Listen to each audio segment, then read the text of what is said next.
Now they're having to join online to listen to the teachings or the words of the Lord. Yeah. And then how else are they giving donations?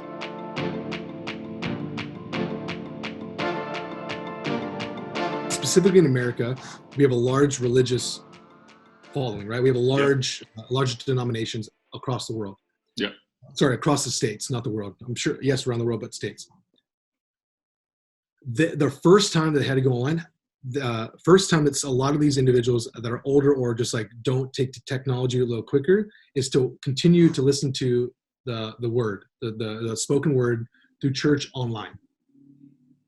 So you have a lot of consumers that used to go in person looking for community. You're kidding me. So now, stay with me. Now they're having to join online to listen to the teachings or the words of the Lord. Yeah. And then how else are they giving donations?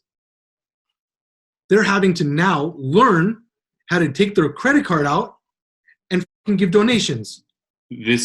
I had never heard about this. I knew broadly this is accelerating those who aren't familiar or comfortable with being online and paying or purchasing things online. Never once did I even consider that element.